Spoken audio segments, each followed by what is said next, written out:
Whiskey pot roast, a spin on the old classic. So I just browned an enormous chuck roast. Pot roast and chuck roast go hand in hand. And then the pan is so dirty. Look in here, Alex. Look at all that beef goodness in there.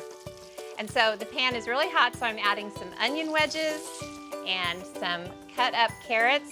I didn't peel them, but I did wash them. And then I'm gonna get those going.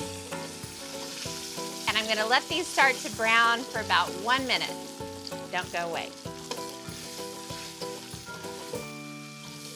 All right, the onions and the carrots have started cooking. So I'm gonna add some tomato paste. It's not exactly a revolutionary ingredient, but when I make pot roast, usually it's just beef savoriness and there's no tomato paste involved. But I'm kind of into it these days. It doesn't make it tomatoey, it just kind of adds a little richness to the broth. So I'm gonna stir it into the bottom of this extremely hot enamel cast iron pan.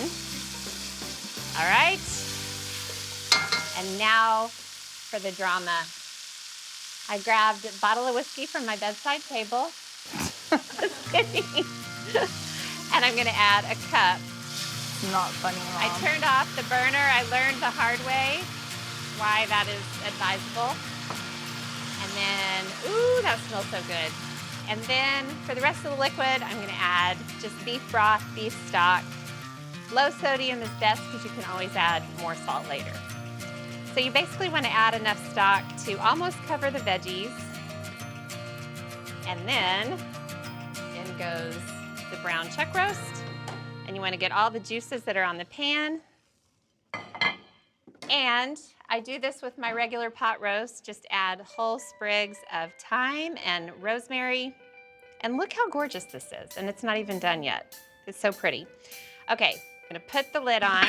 All right, now it's gonna go into the oven. Now, one of the main recipe questions I get is from people who tried to cook my pot roast and they say, I tried and it was tough. If pot roast is tough, it means it hasn't cooked long enough. Oh, excuse me, I'm so tired. This is wearing me out. So the nature of chuck roast is that you have to cook it low and slow for a certain number of hours for like the connective tissues to soften, and you cannot rush that. So this has been in there for 4 hours. So you can start with like 3 hours and then reach in there with a couple of forks and see if it pulls apart easily. And if it doesn't, just stick it back in, okay? Oh, that looks luscious. Yum.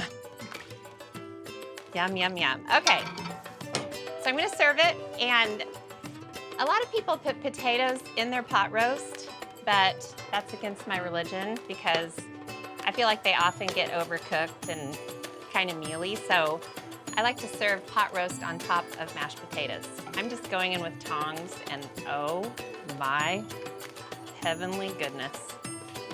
Look at this. Get a little bit of meat. Oh my gosh, it's just falling apart.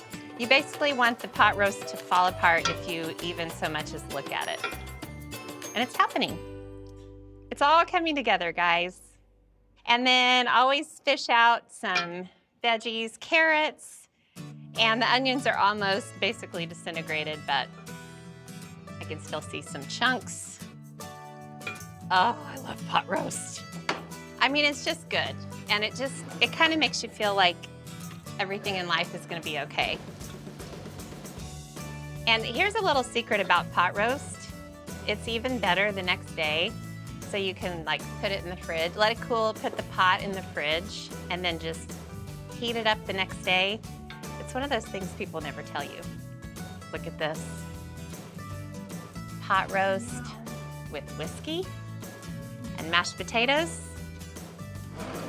Wish me luck. I'm going in.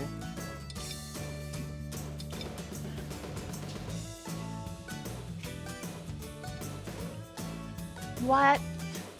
That is so good.